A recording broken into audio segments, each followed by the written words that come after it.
मेरे प्रभु श्री राम जी ने एक ही बाण से बाली को यमलोक पहुंचा दिया। उसके बाद बाली ने भगवान श्री राम से कहा, हे प्रभु,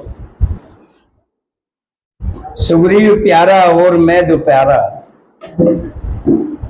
यानी आपने सुग्रीव को प्यारा समझा और मुझे दो प्यारा समझा। मैंने तो आज तक सुना था कि प्रभु मेरे किसी से भेदभाव नहीं करते, वो तो सबको एक समान समझते हैं। फिर प्रभु ऐसा क्यों? तब भगवान श्री राम ने कहा, हे बाली, जो अपनी बेटी को, अपनी बहू को, पुत्रवधू को या उसके समान किसी भी स्त्री को बुरी नजरों से देखता है और उसको घर में रखता है,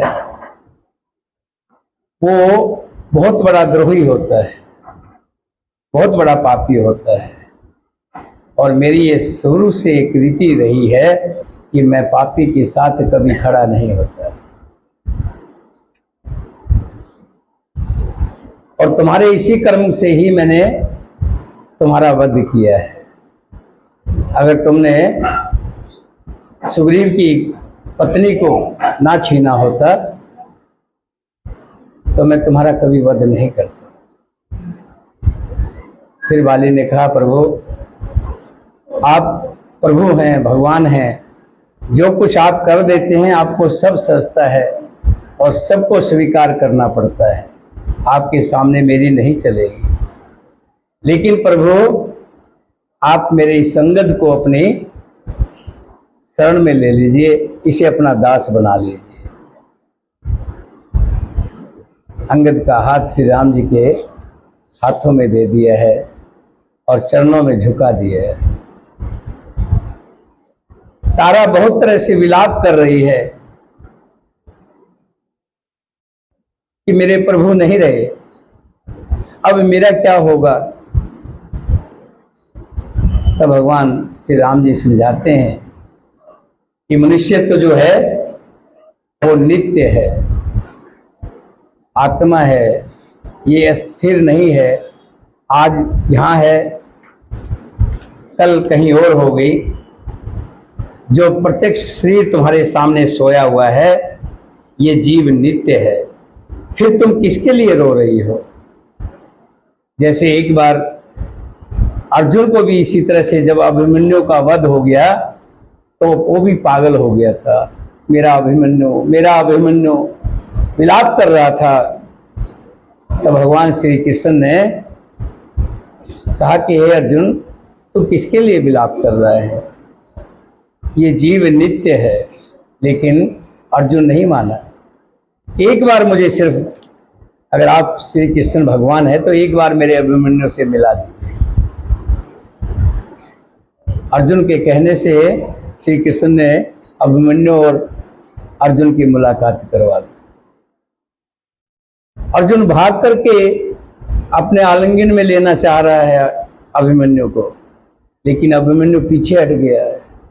किसका बेटा? कौन बेटा?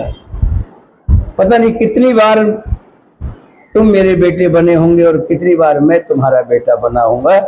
ये तो स्वांग होता है रामलीला का। जैसे स्वांग, कोई लक्ष्मण बनता है, कोई राम बनता है, कोई हनुमान बनता है। हो सकता है अगली रामलीला में जो लक्ष्मण बना था वो राम बन जाए। ये तो लीला है मेरे प्रभु की। यही समझा रहे हैं तारा को, तो किसके लिए रो रही है? भगवान ने कहा तो तारा को ज्ञान उत्पन्न हो गया। तब वो भगवान के चरणों में लगी और उसने परम भक्ति का वर मांग लिया। शिव जी कहते हैं, हे उमा, हे पार्वती, जगत में श्री राम जी के समान हित करने वाला गुरु, पिता, माता, बंधु, स्वामी और कोई नहीं है। जो सुग्रीव दिन रात बाली के भय से व्याकुल रहता था, जिसके शरीर में बहुत से घाव हो गए थे और जिसकी छाती चिंता के मारे जला करती थी, रात को नींद नहीं आया करती थी, मेरे प्रभु ने उसी सुग्रीव को वानरों का राजा बना दिया, सारा भय खत्म कर दिया। यानी कि जो भय का मूल कारण था बाली, उसी को ही मिटा दिया। श्री रामचंद्र जी का स्वभाव अत्यंत ही दयालु है। फिर भी ऐसा जानते हुए जो लोग मेरे राम को नहीं जपते हैं तो विपत्ति में फंसेंगे ही। इतना जानते हुए कि मेरे प्रभु दुख भंजन हैं, दुखों का नाश करने वाले हैं, विपदाओं को हरने वाले हैं, दयालु है, प्रतापी है, करुणा में है, सब कुछ जानते हुए भी अगर प्रभु को नहीं भजते हैं तो विपत्ति के जाल में उनको फंसना ही फंसना है। फिर श्री राम जी ने सुग्रीव को बुला लिया, बहुत प्रकार से उन्हें राजनीति के ज्ञान दिया और फिर कहा कि हे सुग्रीव, मुझे पिताजी ने 14 साल का वनवास दिया है, इस नाते मैं शहर में नहीं जा सकता, नगर में नहीं जा सकता, तुम लक्ष्मण को ले जाओ। और लक्ष्मण से कहा, लक्ष्मण तुम जाकर के सुग्रीव का राज तिलक करो। और कहा, हे सुग्रीव, तुम अंगद सहित राज्य करो, मेरे काम का हृदय में सदा ध्यान रखना, ऐसा नहीं है कहीं भूल जाओ कि आपका और हमारी मंत्रणा हुई है और मैंने आपका काम का भार लिया था और आपने मेरे काम का भार लिया था, कहीं ऐसा ना हो राज मद में आकर के मेरे कार्य को भूल जाओ। जैसे ही नेता आते ना हैं, आते पहले वादा करेंगे, पहले आते ही 1 महीने में रोड बना देंगे, हैं? आज 7 महीने हो गए, मेरा कल वादा हुआ था ना आपके सामने, 7 महीने हो गए, लेकिन मैंने 3 एप्लीकेशन लगा रखी थी। आपको बता दूं, कल एक का एप्लीकेशन आ गई है, 1 हफ्ता पहले उसका जवाब आया था कि 1 हफ्ते के अंदर आपका रोड होना चालू हो जाएगा, लेकिन उसको भी 2 हफ्ते निकल गए। कल फिर एक एप्लीकेशन लगाई है, लेकिन मुझे विश्वास है मेरे प्रभु पे, जो एप्लीकेशन लगाई जाती है, दरखास्त लगाई जाती है भगवान का नाम लेकर के, उस पे कार्य जरूर होता है। 1 हफ्ता रुक गया है तो 1 हफ्ता और रुक सकता है, लेकिन देर है, मेरे प्रभु के घर में अंधेर नहीं है, ये कार्य होगा। मैं उस बात को दूसरे तरीके से कहता हूं कि सुग्रीव कह रहे हैं, सुग्रीव से राम जी, कि मेरे कार्य में कभी ऐसा ना हो, राज पद मिलते ही भूल मत जाना। प्रथम देवन गिर गुहा राखो रुचिर बनाए, राम कृपा निधि कुछ दिन बास करें ही आय सियावर। मेरे प्रभु राम जय जय राम, जय जय राम मेरे प्रभु राम।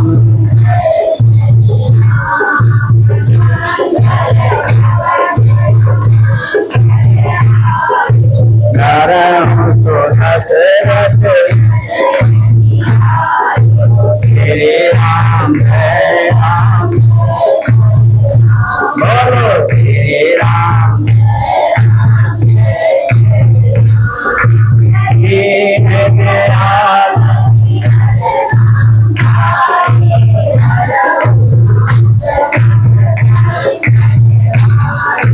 श्री राम जय राम,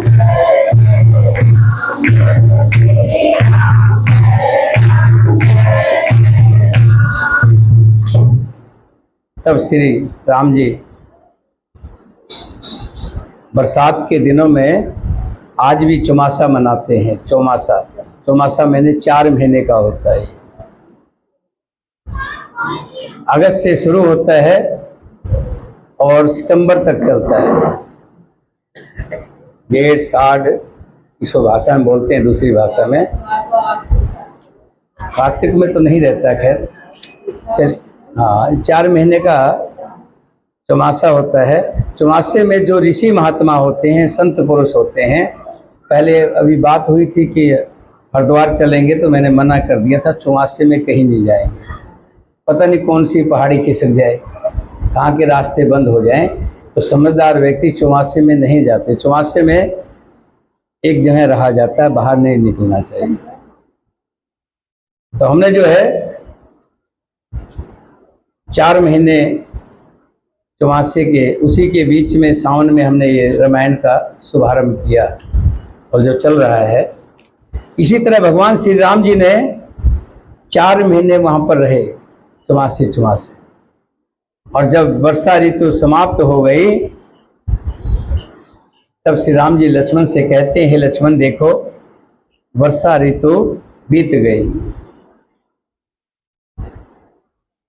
और वर्षा ऋतु में जो कीच था, पंक नरेन सोस धरनी, नीति निपुण नृप के जस करनी, जल संकोच विकल भई मीना, अबुध कुटुंब जिमि धन हीना। अब ना कीचड़ है ना धूल है, इससे धरती निर्मल होकर ऐसी शोभा दे रही है जैसे नीतिपूर्ण राजा की करने। जल के कम होने जाने से मछलियां व्याकुल हो रही हैं, जैसे मूर्ख विवेक शून्य कुटुंबी ग्रस्त बन के बिना व्याकुल होता है।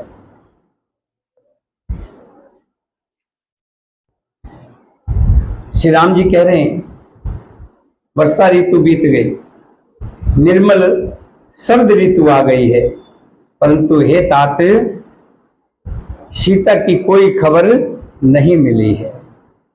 एक बार कैसे भी पता पाऊं तो काल को भी जीत कर पल भर में जानकी जी को ले आऊं। कहीं भी रहे यदि जीती होगी तो हे तात, यत्न करके मैं उसे अवश्य लाऊंगा। राज्य, खजाना, नगर और स्त्री पा गया, इसलिए सुग्रीव मेरी सुध भूल गया। जिस बाण से मैंने बाली को मारा था, उसी बाण से कल उस मूर्ख को मारूंगा जो वायदा करके भूल गया है। शिव जी कहते हैं, उमा, जिनकी कृपा से मद और मोह छूट जाते हैं, उनको कहीं सपन में भी क्रोध हो सकता है? ये तो लीला में क्रोध कर रहे हैं राम, लीला में। ज्ञानी मुनि जिन्होंने श्री रघुनाथ जी के चरणों में प्रीत मान ली, जोड़ ली हो, वे ही इस चरित्र को, लीला रहस्य को जानते हैं। नहीं तो दूसरा व्यक्ति तो ये कहेगा, देखो कैसे भगवान है जो गुस्सा कर रहे हैं। लेकिन जो ज्ञानी है, संत हैं, वो जानते हैं कि श्री राम जी मनुष्य लीला कर रहे हैं। लक्ष्मण जी ने जब प्रभु को क्रोध युक्त जाना, तब उन्होंने धनुष चढ़ाकर बाण हाथ में ले लिया। तब दया की सीमा रघुनाथ जी ने छोटे भाई लक्ष्मण जी को समझाया, हे तात, सखा सुग्रीव को केवल भय दिखाकर ले आओ, मारना नहीं है, सिर्फ भय दिखाना। और उधर किष्किंधा नगरी में पवन कुमार हनुमान जी ने विचार किया कि सुग्रीव ने श्री राम जी के कार्य को भुला दिया है। उन्होंने सुग्रीव के पास जाकर चरणों में सिर नवाया, शाम, दान, दंड, भेद, चारों प्रकार की नीति कह करके सुग्रीव को समझाया। हनुमान जी के वचन सुनकर सुग्रीव भयभीत हो गया कि मुझसे गलती हुई है, मैं श्री राम जी के कार्य को भूल गया, विषयों ने मेरे ज्ञान को हर लिया। ये विषय होते ना, इसीलिए हम गाते हैं क्या, विषय विकार मिटाओ आप हरो,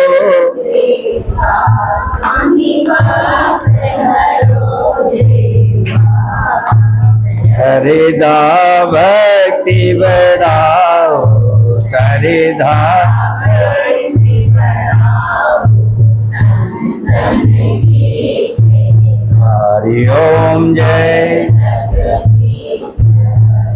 ये विषय विकार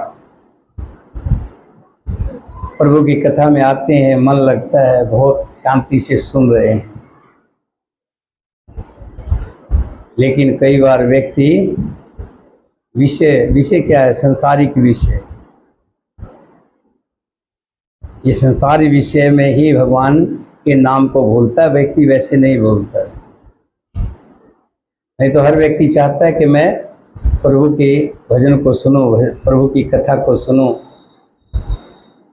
प्रभु के नाम को सुनूं, प्रभु के नाम को जपो। लेकिन विषय विकारित आदमी समझ नहीं पाता। मैं लगातार कथा में जा रहा था तो आज क्या हो गया, एक हफ्ते से जा क्यों नहीं रहा? क्यों? विषय विकारों में घुस गया। विषय विकार क्या है? अब कहेंगे ये तो बेटी आई है, बेटी के लिए तो विषय विकार थोड़ा है। उसकी जमाई आया है तो उसके लिए अगर मैं नहीं जा रहा तो ये विषय विकार थोड़ा है। यही विषय विकार है, ध्यान रखिएगा। और विषय विकार कोई नहीं है। पुत्र बहू को प्रसव होना है, डिलीवरी होनी है। जो राम का भक्त है वो जानता है, जो कथा में आता है, सत्संग में जानता है कि मेरे प्रभु की शरण में मैं आऊंगा तो मेरे प्रभु मेरा कार्य करेंगे, इसमें कोई डर राय नहीं है। लेकिन अब वो विषयों में ऐसा अपने आप को कहता है कि मैं नहीं रहूंगा तो ये कार्य कौन करेगा, मैं नहीं रहा तो ये कार्य करेगा कौन? उसके मन में यही है, क्योंकि वो विषय ही है। एक बार इसी तरह से एक व्यक्ति कथा सुन रहा था, कथा में प्रसंग चल रहा था कि मेरे प्रभु सबका करते हैं, हम तो विषय विकारों में वैसे ही उलझ रहे हैं, विषय विकारों में कुछ नहीं रखा। ये संसार है, संसार के काम चलते रहेंगे, चलते रहे हैं, ना कभी रुके हैं ना रुकेंगे। ये जो संसार की गाड़ी है ये कभी रुकी नहीं है।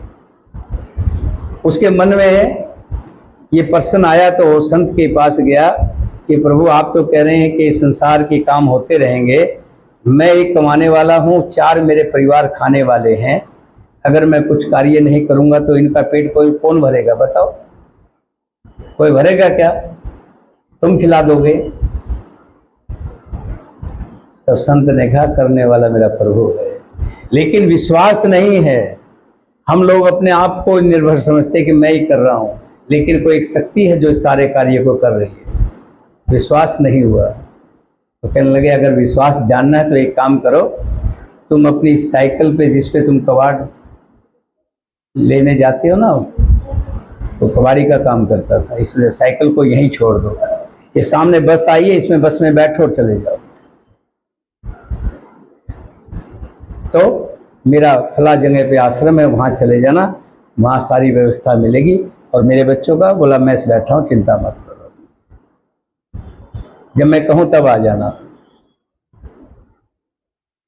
अपनी बात को जांचने के लिए वो बस में बैठ गया, साइकिल वहीं छोड़ दिया और संत ने आवाज़ देनी शुरू कर दी, अरे देखो शेर उठा कर ले गया, शेर उठा कर ले गया।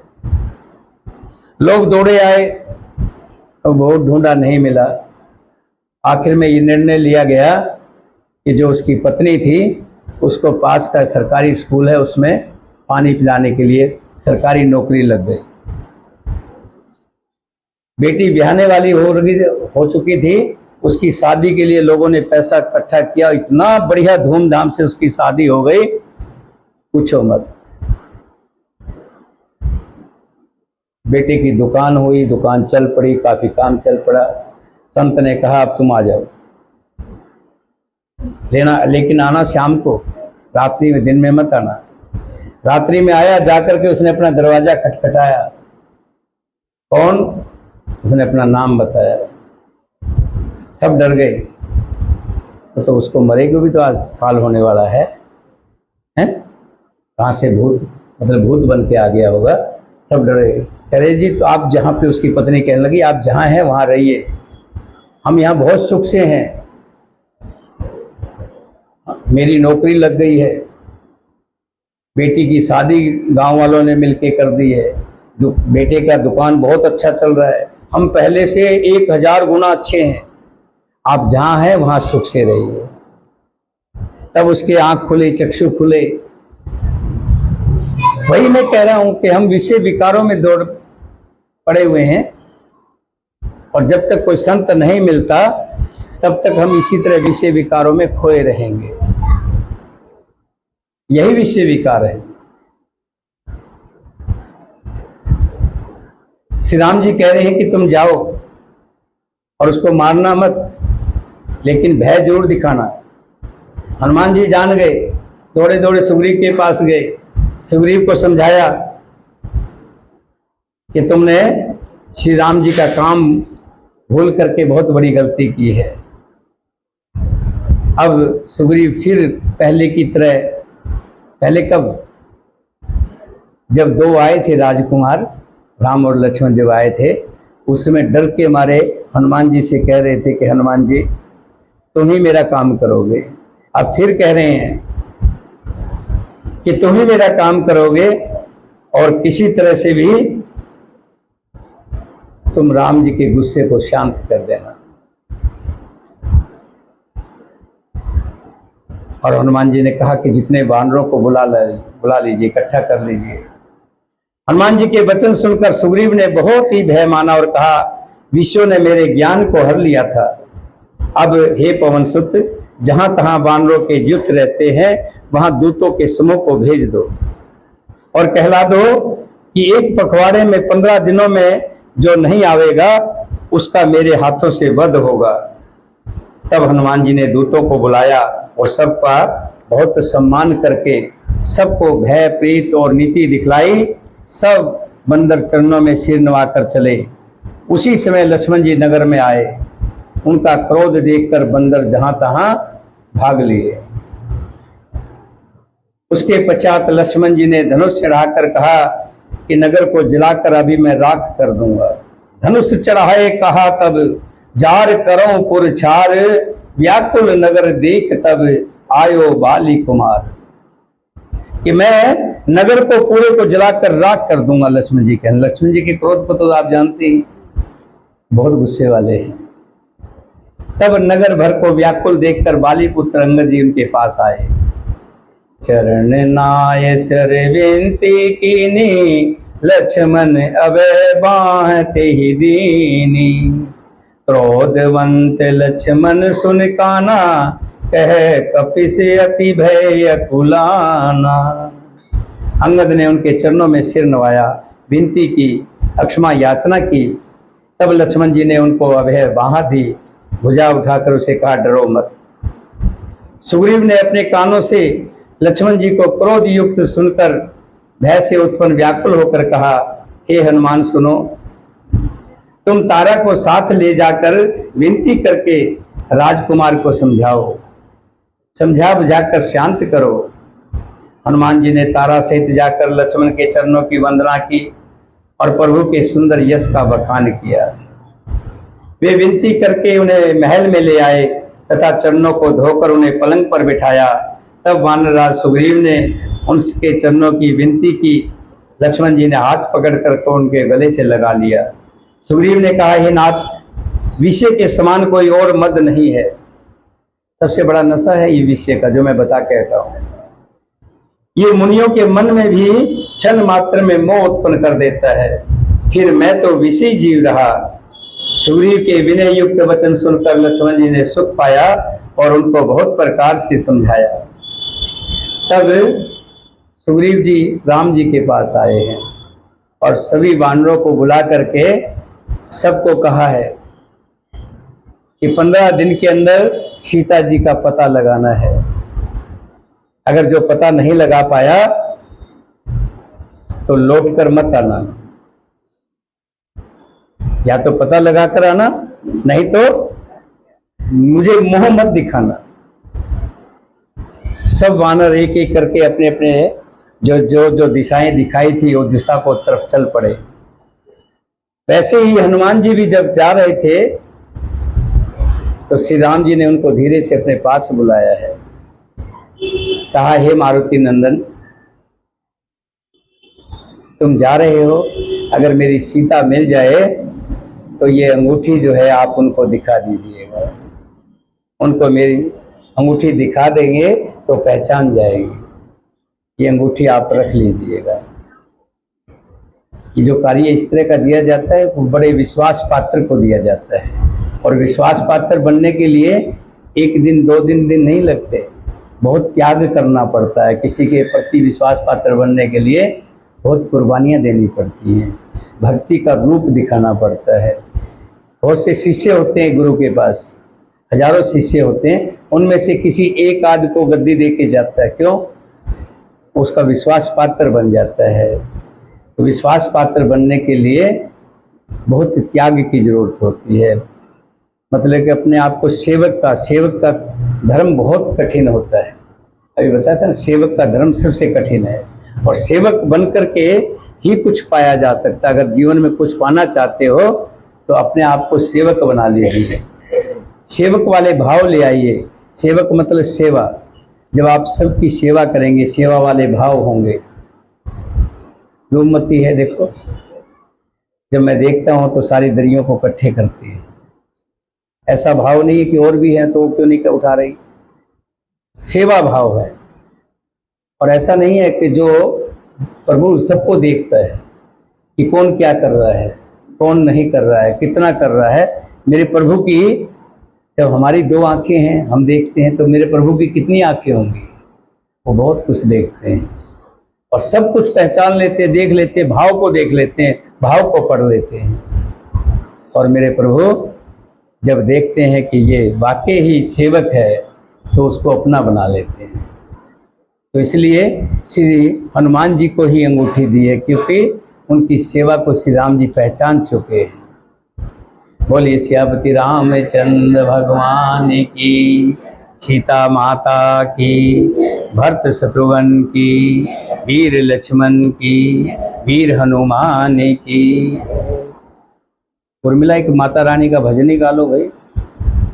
माता का आज 3रा नवरात्रा है, और आज नवरात्रा भी मीरा चौरसिया का है। बड़े भाग्यशाली होते हैं, मैं आपको बता रहा था, जिनको सेवा मिलती है। सेवा जिसको मिल गई, हर एक को सेवा नहीं मिलती, ध्यान रखना। बहुत पैसे वाले हैं, वो कहते हैं बहुत पैसे वाले हैं, लेकिन माता का बुलावा नहीं आता। और माता का बुलावा और माता की चिट्ठी जिसको आती है वो बड़े किस्मत वाले होते हैं। बहुत पहले एक अवतार फिल्म आई थी, उसमें गाना था, हैं क्या था? चलो बुलावा आया है, माता ने बुलाया है। जोर से बोलो, सारे बोलो, प्रेम से बोलो, और रल मिल बोलो, रल मिल बोलो, सारे बोलो, प्रेम से बोलो, प्रेम से बोलो। और नहीं लगता जीव गिरती, अगले बोलो, पिछले बोलो, सारे बोलो, आप भी बोलो, आप भी बोलो, जोर से बोलो। मेरी माँ बोली, भर दे झोली, सबकी भरेगी, आपकी भरेगी, आपकी भरेगी। मेरा हवाली, माता हवाली, चरण पादुका आज तुम्हारी। मेरा हवाली, माता हवाली, वैष्णो मैया, हार लगावे, हार लगावे। मेरा हवाली, मेरा हवाली, हवाली, आई करवारा, लगे प्यारा, लगे प्यारा, आई के दर्शन, आई के दर्शन, हारे कर लो, हारे कर लो। मेरा हवाली, मेरा हवाली, चिंतपूर्णी, चिंतपूर्णी। बोली, राधा मैया, मुंडा मैया, नैना देवी, तारे बोलो, तारे बोलो, तारे बोलो, ऐसे बोलो, आया है माता के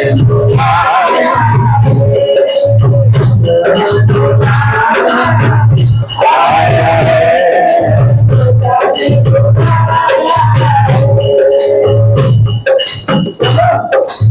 बोलिए शेरा वाली माता की।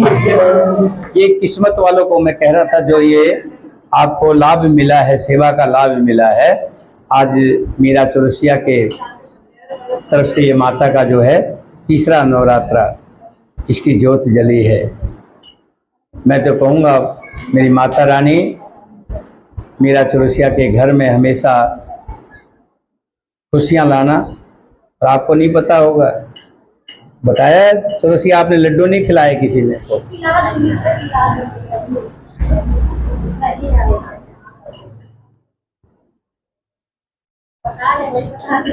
बता दीजिए, बता दीजिए।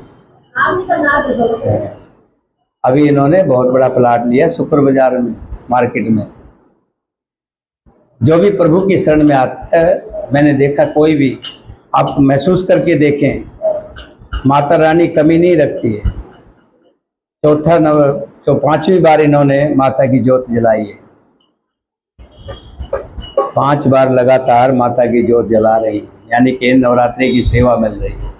देखो, कोई कहता है कि मुझको नहीं मिला है, कोई सोच रहा होगा आप में से, तो आप अपने अंदर से पूछिए कि मैंने कितनी माता की सेवा की है। जितना डालोगे उतना तो मिलेगा भाई। किसी ने 25 पैसे की लैटरी खरीदी है तो उसको 5 करोड़ थोड़ा मिलेंगे भाई। जिसने 100 रुपये की लैटरी खरीदी है राजकुमारी है, तो उसी को तो 5 करोड़ की लैटरी मिलेगी ना भाई। अमाउंट भी तो उतनी बड़ी उसी को मिलेगी। तो मैं आपको ये कहना चाह रहा हूँ कि जितनी सेवा प्रभु की मिली है तो आप किस्मत वाले हैं। अपने आप को वजन मत समझना। कल एक बात आ रही थी कि भंडारे की, तो भंडारे की मैं आपको उसी प्रसंग में बता दूं कि जिसका पर्ची निकलेगी, अगर उसके घर भंडारे की पर्ची निकलती है तो ये समझना कि माता रानी की बहुत बड़ी कृपा हुई है। छोटी कृपा नहीं है, मेरे घर भंडारा होगा, इतने लोग आएंगे हैं। ये तो खर्चा तो एक बार होके निपट लेगा, लेकिन परसों याद रहेगा। और माता रानी के वहाँ जो बैठ करके उसको बड़भागी कितना बनेगा, कितनी किस्मत वाला है कि उसके घर भंडारा हो रहा है, वो भी नवरात्रों में। बोली साचे दरबार की है। चलिए भजन गा लीजिए एक माता रानी का।